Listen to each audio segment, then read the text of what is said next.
Alpaca Pals, we have been nominated for the People's Choice Podcast Awards.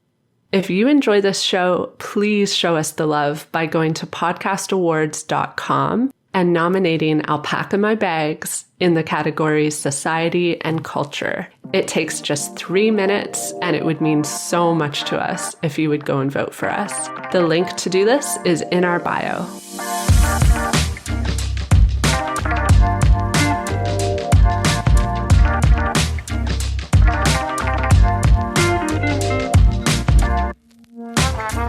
In the old days, around the year 2014, a travel influencer was usually a blogger who earned a decent amount of hits on their websites and had some social media followers.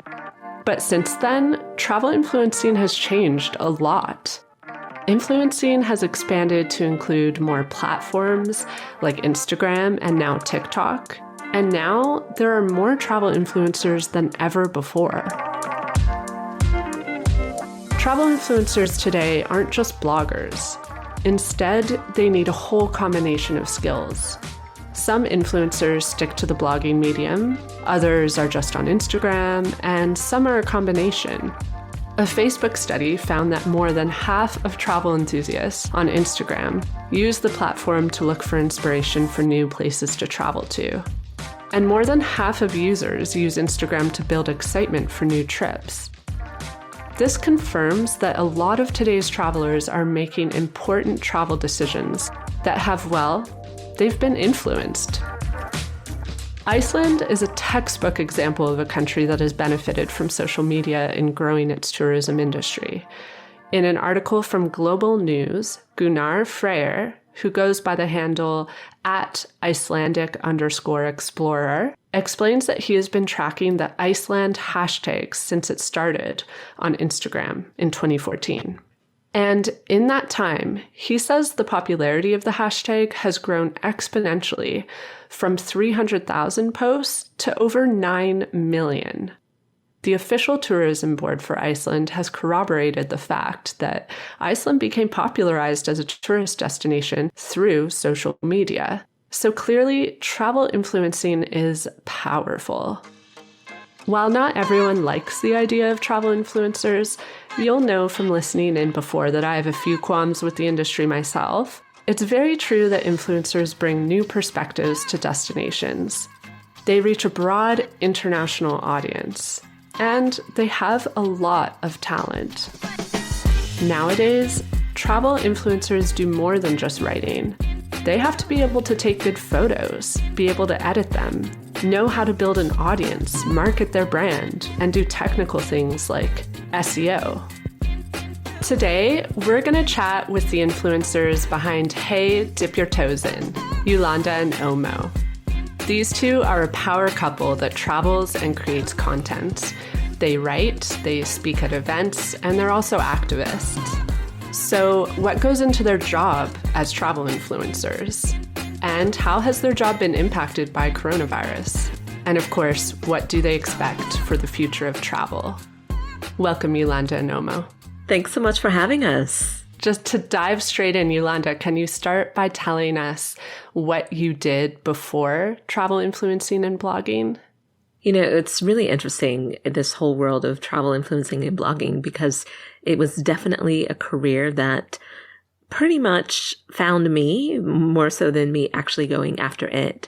In 2011, I'd moved to the UK to pursue a master's degree. And upon graduation, I could not really find work. And actually, it was during that whole final semester, because the program was 2 years long. And I wanted to go into education again because my background had been in education. I expected to fully go into some type of position teaching for the university. And I was teaching there at the university that I had graduated from, but they just didn't have the resources to bring me on full time. So, I just thought, listen, I need to kind of reach into my bag of tricks, for lack of better terms, and go back into freelancing. And so I started doing photography full time, but I wasn't really 100% happy. And I then was like, well, you know what? Let's look at maybe doing something together. So Omo and I started the blog. And it was just honestly, it was just for fun. Like, we looked at it, we saw it as a way to tell stories, to, in a sense, get off of Facebook, if I can be completely honest. We wanted a place where these stories and where our recipes and everything could live and not have to necessarily be completely dependent on Facebook. So we started the blog, and it just kind of, I don't know, this is a bit of a kind of a domino effect from there, because within a year, then we discovered that this actually has legs and can actually walk when we started being approached by brands. So yeah, it's just a bit of a roundabout way of getting into travel influencing and content creation.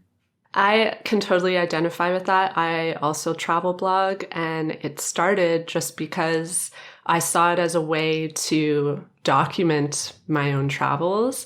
Because sometimes I think, oh, it's so, like, years down the road, I'll probably forget about this trip, or I'll lose track of these images. And if I put it all on a blog, it will always be there for me to go back and look at.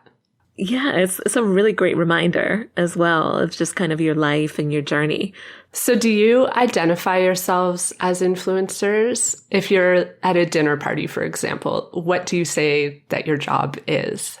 Well, Omo just joined us, and so I'm sure he would love to talk about that. That question is actually one that we have been asked several times over the last year. And each time we've been asked that question, I think our response grows more and more confident that the answer is yes, we are influencers, and we are embracing that term. In the past, that term may have been a bit unsavory, but for us, we believe that there is a positive way to be influencers that is transparent, that builds trust with the brands we represent and the communities that or the audiences that we have, and to do so while staying true to our own personal creativity and character and all that. So yes, in short, we are influencers, and we embrace that. That's awesome. I definitely have noticed the same, that especially when the term started to first be used, I think it was very, people always associated it with like a lifestyle Instagrammer. And now I think that the term is really broadening to include people who are working in other ways, like as bloggers and travel writers and photographers. And I think the term is really expanding to point to how integral really influencers are now, not just to travel, but like in marketing in general. Yeah, I completely agree with that, because I find that content creators, bloggers, vloggers, a whole ecosystem of those that do create any type of content, whether you term or I guess deem yourself an influencer or not, it's becoming such an integral part of any marketing ecosystem. And I mean, that's why we're seeing such this massive push, especially pre-COVID. And I think you just saw this massive jump in the last 2 years in terms of the spending power, in a sense, of brands when it comes to siphoning off money in their budgets towards content creators. If you were to look at kind of pre-indoctrination, let's use that term, because we're seeing brands that just were not educated when it came to influencer marketing and content creators. They really kind of looked at any type of marketing content as, okay, maybe we hire in a freelancer, then we, set up and do Facebook ads, or we do AdSense on Google, so on and so forth. But now it's really changed the entire game. And they're looking at, how can I leverage the audience of others? So completely agree with you in terms of, in a sense, the veracity of influencer marketing. Yeah, absolutely. So Omo, Eulanda was telling us about how the blog originally started. Could you tell us a bit about what the progression was like over the years, starting in 2015, and how the brand evolved over time? Sure. 2015, when we began, this was primarily a hobby. We didn't really have a clue what we were getting into. We probably didn't understand the scale of work that it was going to take to get the brand to where it is today. But, like someone said, every great idea starts with passion. So we had passion and lots of it. I think the wake-up call for us was after being shortlisted and then winning an award in our first year as the best UK blog for food, and coming second or runners-up in the travel category in the UK. We thought to ourselves, wait, if in just 1 year we can gain this kind of recognition for the work we've done, then this is definitely more serious than we first envisaged. And then shortly after the award, obviously, we started getting calls from brands. One of our first big clients was IBM, who reached out at the time to seek some work around some platform they were developing for food. And so that was basically how we began to bring some structure into the work that we do, putting together proposals, getting smarter at how we pitch for work, how we present ourselves to stakeholders in brands, networking, attending events, building a community online. All of that took time, but all of that was very deliberate. We are not mega influencers by any sense of, or measure, but we feel that in the last 3 years in particular, we have built an authentic community. We've delivered some work for a range of brands that has been well received by those brands. And we, whether or not COVID has changed the game in the travel and hospitality industry, we feel that we have a solid foundation to progress with what we're doing, either in this industry or in other industries. So that's kind of how we've evolved over the years. Yeah, I like your comment about mega influencers and as that relates to authenticity, just because something that I've personally noticed is that influencers that aren't quite as mega, in the 1-2 million follower category, they aren't able to individually connect with their community in the same way because it's just on such a large scale. And so sometimes I find that I'm much more attracted to, I think some people call it micro-influencing. So your community isn't quite that large, but it's still pretty big. But micro-influencers are much more capable of actually responding to a DM or responding to an email. And I think that is really beneficial to creating a strong and connected community. No, I completely agree. And we've seen the growth. We have friends who've gone from being nano influencers and moved to micro. And then, there's so many terms I can't even, sometimes it's hard to keep up with all of them. But they also, like you said, they've struggled in that move because of their visibility and virality. Now it is difficult because then they'll have to have a team and they hire people to manage different platforms. And then it starts to lose that personal essence, that wow factor, the reason why people came to you in the first place. Yeah. And it just begins, you have to start putting distance between yourself and your communities. Some have been able to do it and do it really well, and others have really struggled. So it's definitely really interesting to see that and watch. Yeah. I was hoping you could tell us a bit about the skills that are involved. I think that a lot of people are probably blissfully unaware of how much effort can go into a simple Instagram post or a blog post or a travel guide. So could you tell us a bit about the production value and the quality of your images and what goes into that? Oh, of course. From production value, it honestly depends on the type of content that we want to share. So we know that, let's take, for instance, if we look at and being employed to work with a brand. So we've signed the contract, and even before the contract's signed, we're sending over a creative brief, meaning that we've done research on the brand and we've done research on, how can our content, what does our content need to look like to fit the ethos of the brand, even though the content is going to be posted on our channels. And then we have to do the rest of the research in terms of color palettes, and we send over a mood board. So we're showing them, okay, these are the different influences, texture, whether it's any type of auditory sounds, colors, environment or environmental influences.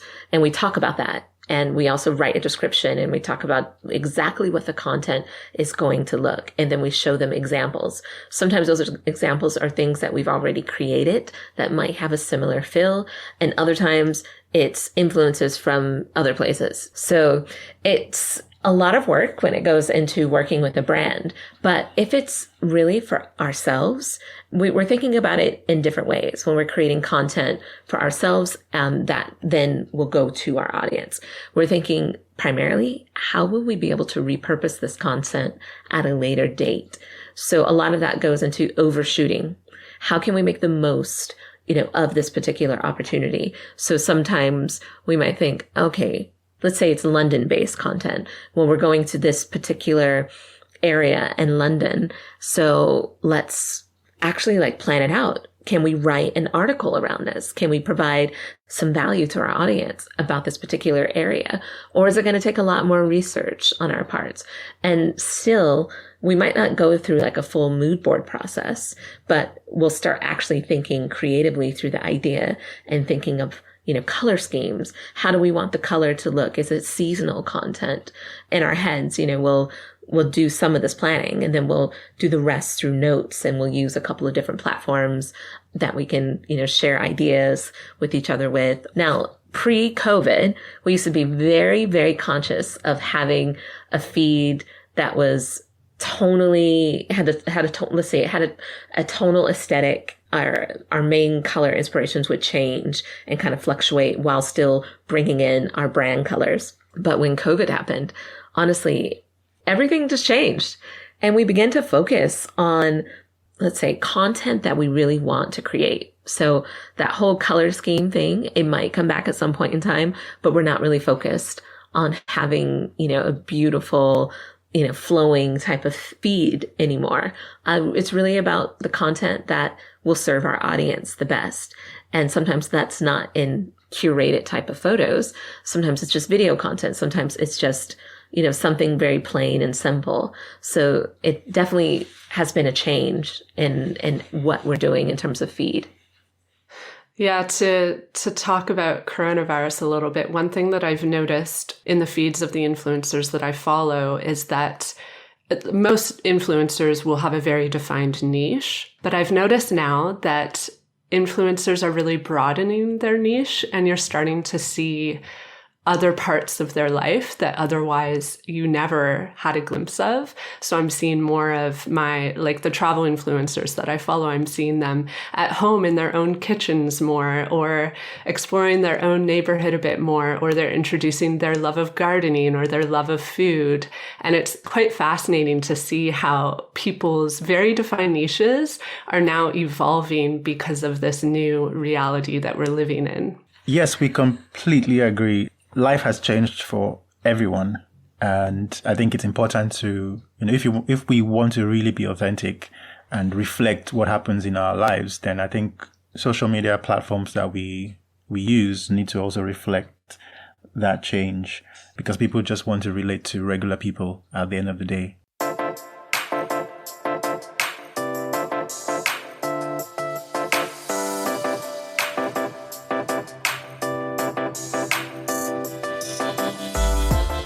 I think a lot about the multiple channels that influencing can and is done through, and you guys have touched on this a little bit already, but there are influencers who are just present on Instagram sharing images of their travels, and then there's Instagram influencers who are primarily bloggers, and then there are also travel bloggers who focus most of their energy into just blogging, and some don't even have a social media presence. But either way, it does seem like Instagram and blogs are the main channels right now for travel influencers.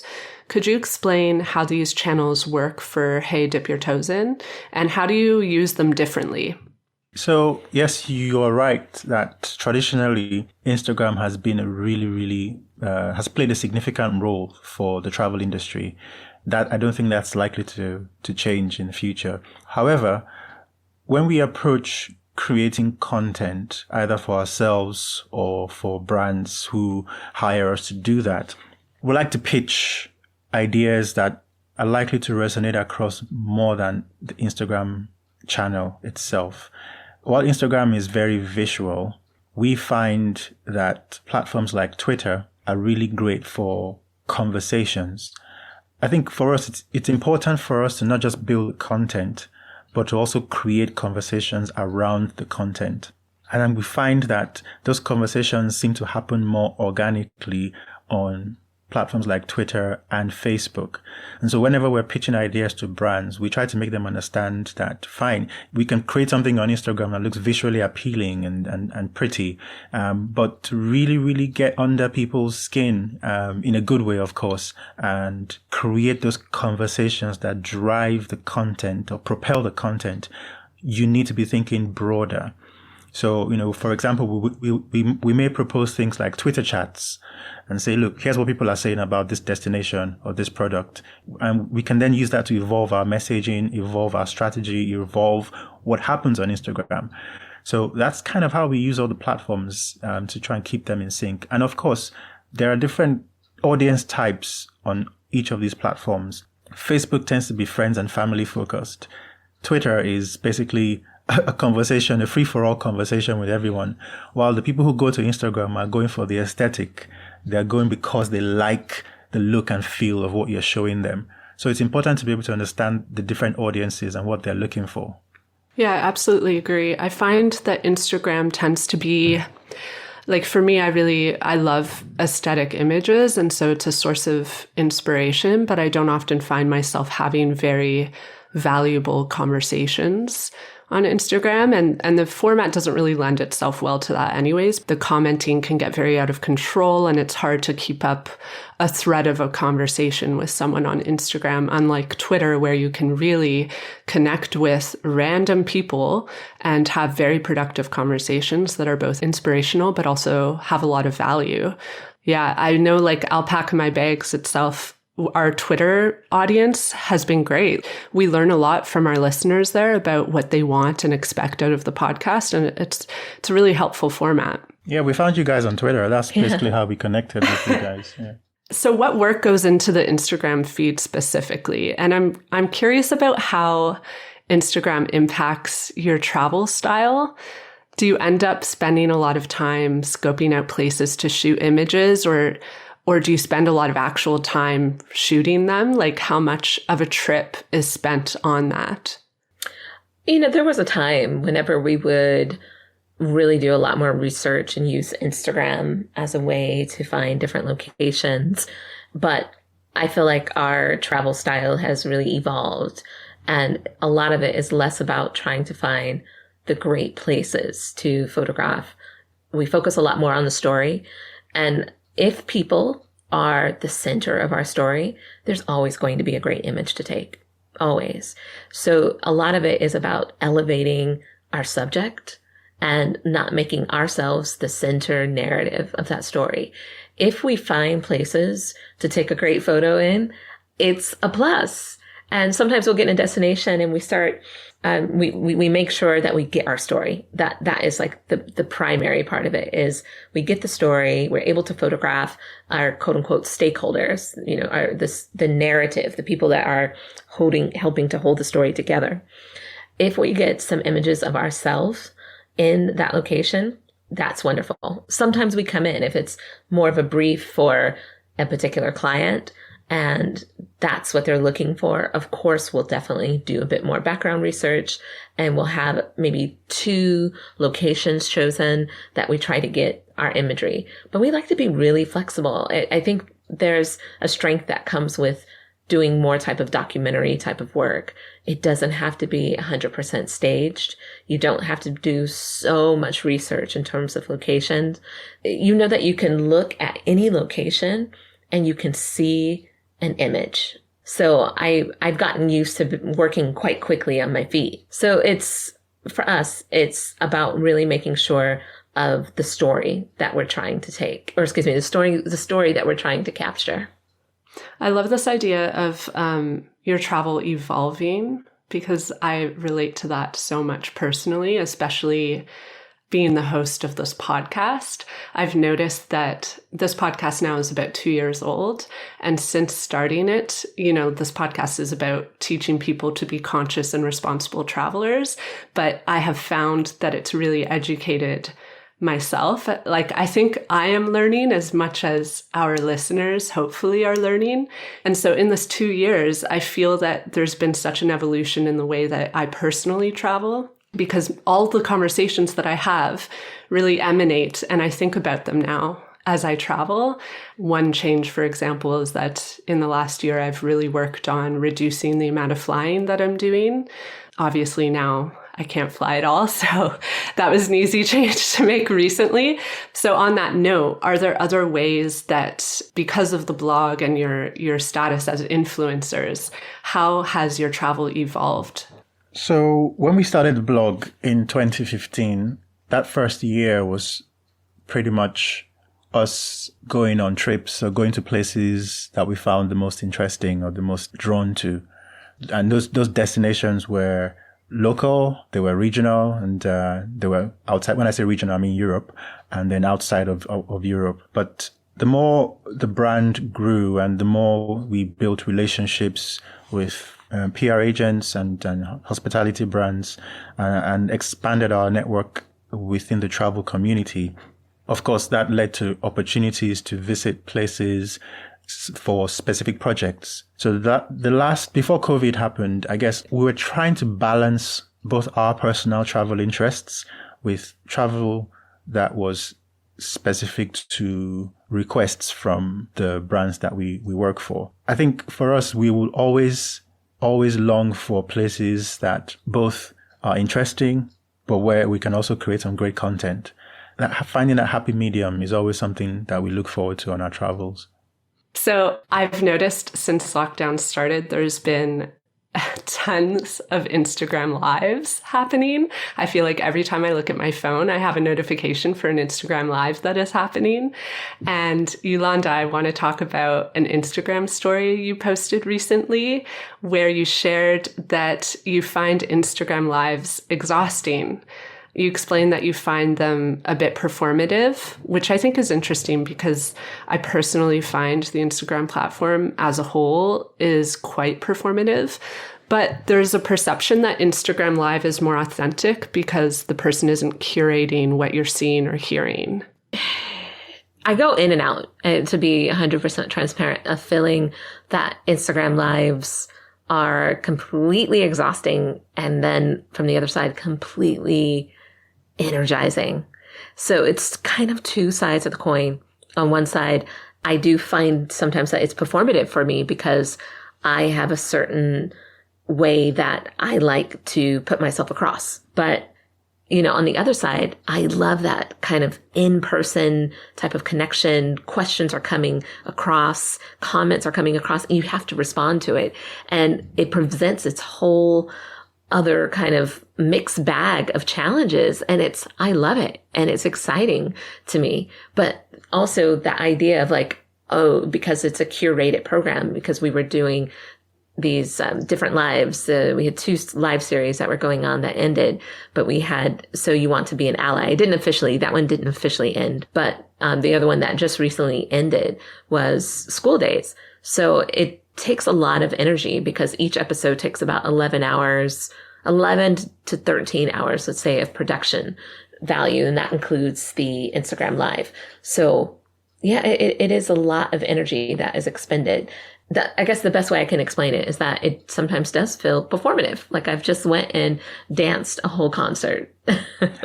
Well, that's interesting that she says she finds it energizing. I find it frightening. So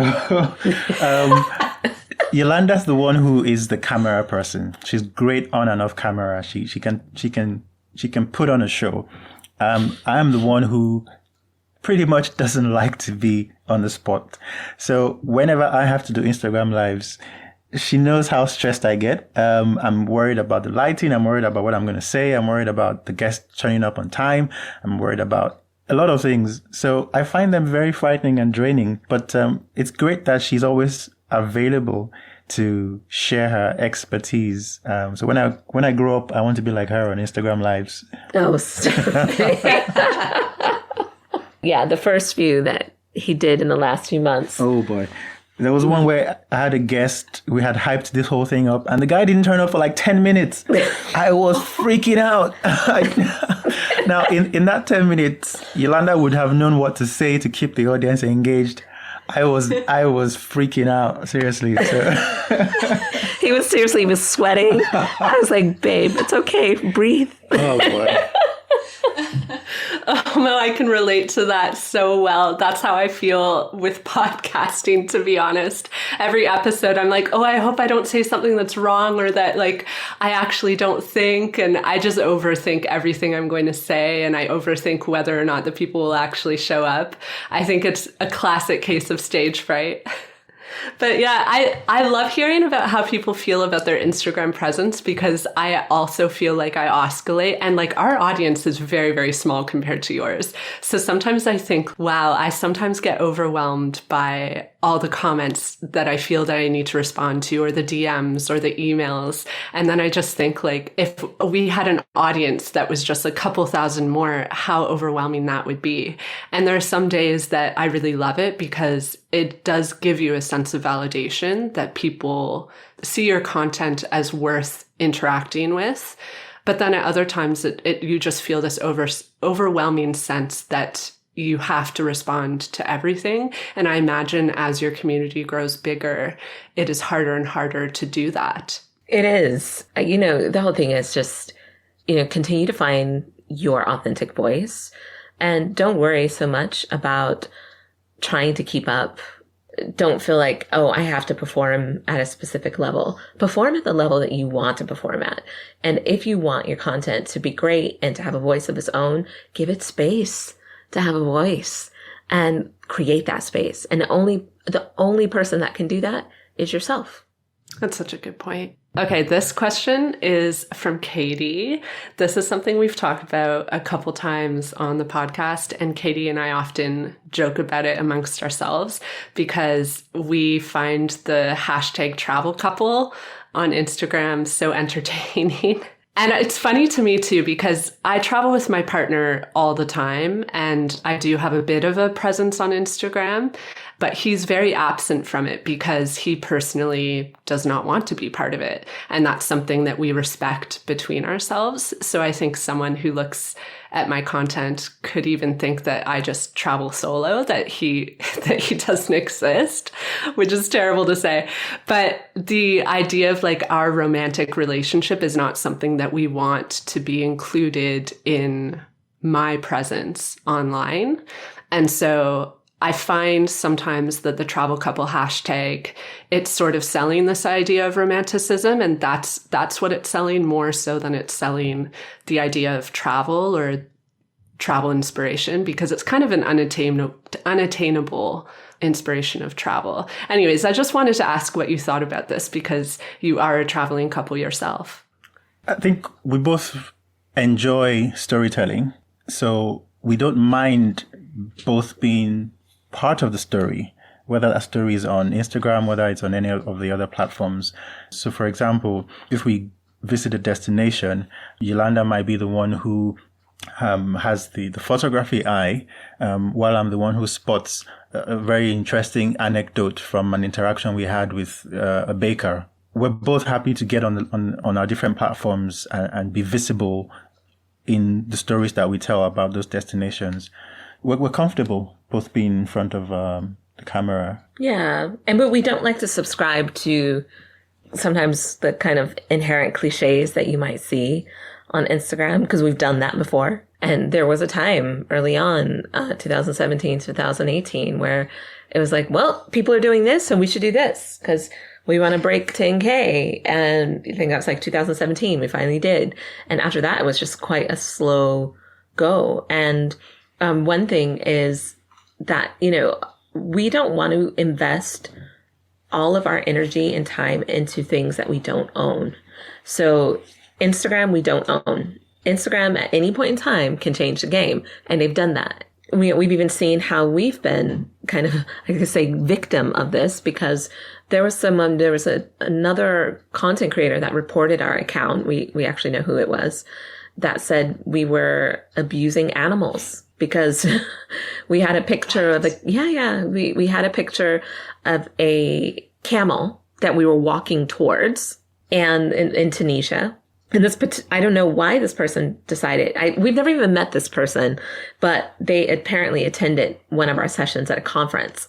And then after the conference, they decided to make some comments on this particular photo, and then reported it to Instagram because, then that next day I'm going in trying to make comments, and I didn't have access to Instagram, so on and so forth. Long story short, finally Instagram reinstated our account, but our account was never the same. So, I was just thinking, and it hasn't been, and this was back in 2018, and our reach has been completely dampened because of this one negative interaction. And we spoke to someone from Instagram and found out there's really not much you can do once your account has been flagged for that. Like, Instagram pretty much represses your content. And I don't know why, don't still understand like why there can't be anything done about this.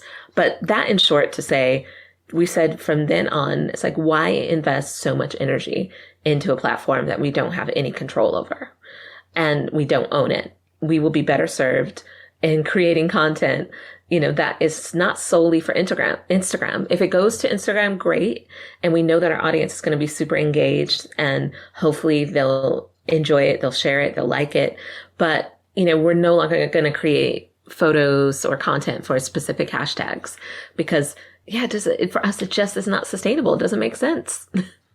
Yeah, and the algorithm is constantly changing, and I imagine it'd be a full-time job just to keep up with how those algorithms are changing and how to best optimize them. And I think like a lot of people are realizing now that it's not worth, as you say, the investment, because it's a fickle account. It can just disappear at any moment if Instagram chooses. Do you think that the rise of travel influencing aligns with how travel became more and more accessible over the last decade? Yeah, I definitely think the rise of travel influencing definitely has increased the virality of sites and of experiences. Like now floating breakfast is a thing because you've seen influencers go and they've gone to these beautiful resorts and had these floating breakfasts, and people now want to go to these specific locations to have a floating breakfast just like that and eat their dragon fruit and, spoon their passion fruit into their mouths. And it's so fascinating, honestly. I don't at all look at it as necessarily in a critical way. It's actually pretty amazing how effective travel influencing can be to drive consumer purchasing. Definitely has had an impact on driving accessibility of an interest in travel. I think obviously that has had both positive and negative consequences. Yeah. I was reading something the other day about I think was it Cambodia. There's, obviously everyone is, all these destinations are trying to recover from the COVID mishap. And so destinations like Cambodia are using the opportunity to reset their tourism industry, where people would come to that destination just to take that one photo with that one temple. There are hundreds of other temples around, and now Cambodia is trying to figure out ways to, when tourism reopens, try to redirect some of that traffic away from that one location to all the others and just make it a bit more sustainable. So there have been pros and cons like that, where travel has definitely increased because of influencers, but not necessarily in the right way sometimes. Yeah, that's a great point. I actually think that this reset in travel is going to happen in different ways, because I've read recently about how some cities in Europe are expecting that tourists won't want to go to crowded Amsterdam anymore because of the pandemic. People are avoiding crowds. And so because of that, there might be a push to send travelers, or travelers might just choose to go to lesser known places or more rural locations. And this could really change the face of travel, I think, in a permanent way. Yeah. Oh, definitely. Definitely. It's interesting because people are looking at travel very differently now. There's some that, they just want to get away and they're going to try to travel in the ways that they did before. And there will be certain things that are, unfortunately, will prevent that. But I'm also seeing, like you said, such a move of discourse that is going on behind how to travel differently and looking at, the outdoor spaces in new ways. And that's really quite exciting, because for those that have maybe just taken the normal like city break over a weekend, are looking at ways to maybe do something a bit different, but still travel, but get outdoors and have less contact. It's great that sustainability, in terms of sustainably visiting a destination, is being put more into the forefront. Just on a last note there, I really hope, we really hope that this travel reset period will actually help improve people's behaviors towards these destinations, because, and actually I'm being optimistic rather than pessimistic. The last couple of weeks in the UK, beaches and stuff have opened up and people have gone in their numbers to these beaches and have trashed those places completely. And I'm thinking, are we learning new behaviors that are good, or are we bringing back bad behaviors as travel reopens? So I'm hoping that this travel reset also resets traveler behavior in general. Yeah. Yeah, I totally agree. And I feel it's so hard to say which direction it will go. I don't think there's any world in which every traveler would return to travel with that mindset of doing better and traveling more responsibly. But I like to think that in this moment, more and more people are opening their eyes to this concept. So I wanted to share something that I read on Skift, which is a travel industry news publication. Rafat Ali, who is from this publication, said publicly that he thinks it will take up to 5 years for air travel to return to the levels it was at in early 2020. So it looks like, according to this prediction, it could be quite a long wait before we get to travel like we once did. And when I read that, I thought, okay, so if it takes that long to get back to flying the way that we were flying before, I think that's enough time for people to really embrace traveling in different ways. I could see more people becoming more comfortable with taking a train to travel somewhere. And then on the flip side, I can see governments, like for example, here in Canada, train travel is not accessible. It is expensive. There are not a lot of trains. And it's something that's lacking here, like distinctly lacking. We really could use better connected train routes, and that would really change the way that people travel here. And so when I think about 5 years, I think maybe there is an opportunity there for us to really change the way that we travel, but also for countries to change the opportunities that are available to travelers for getting around. And I wonder if you're noticing the same trend in the UK. Travel in the UK has always been an interesting conversation around weather and cost. Obviously, the weather here is not that great year round. We have maybe barely 2 weeks of summer or 3 weeks if we can get it, and not at once. People would prefer to go to destinations where they can actually really get a lot more for their time in terms of weather. And the same with cost as well. Traveling by train in the UK is expensive as well. And hotels are not exactly the cheapest either. So sometimes when you look at, and this was pre-COVID, when you look at a budget of say £1,000 on a trip and you compare that with what you get in the UK versus what you get in Portugal or Spain or Greece or somewhere else in Europe, the tendency has always been to choose to go outside of the UK. Now, because of COVID, I think, staycations will become a lot more popular.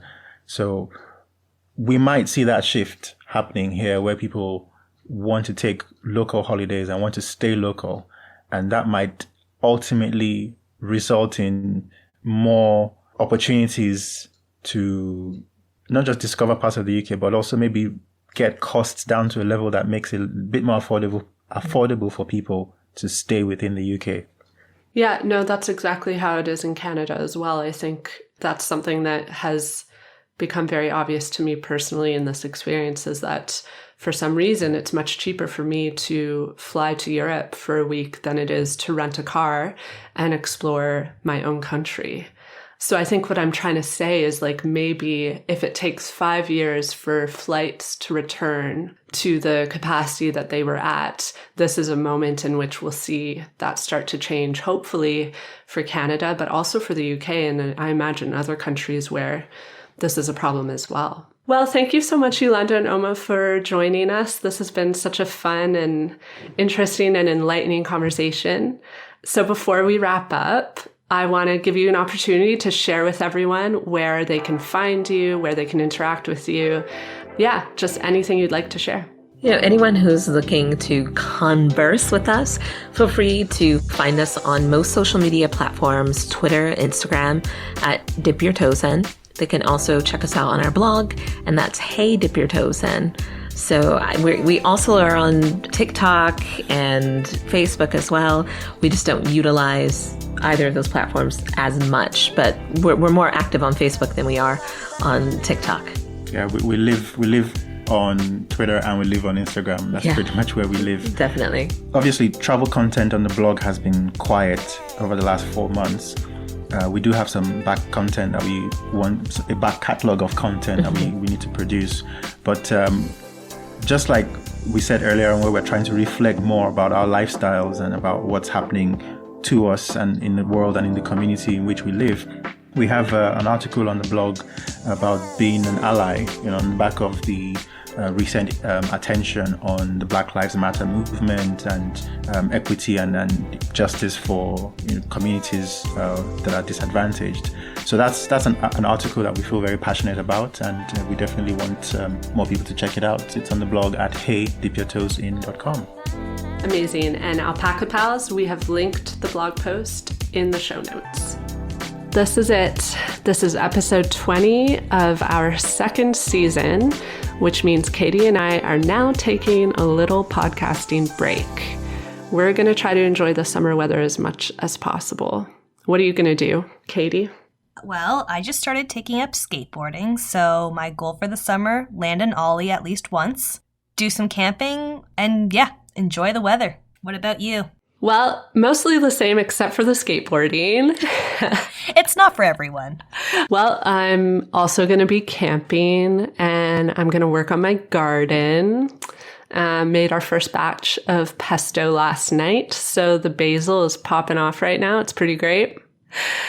Anyways, we're going to try to enjoy the summer before the cold weather comes back here in Canada. But while we're on break, we're also going to start planning new episodes. So Alpaca Pals, if there is a topic you want us to tackle in season 3, now is the time to let us know. So you can send us a DM on Instagram or you can email us at hello@alpacamybags.ca. And just keep in touch with us while we're on break. We'll continue to post on Instagram, and you might get a bonus episode at some point during the summer. If you've enjoyed this season of Alpaca My Bags, please take 5 minutes to show us the love.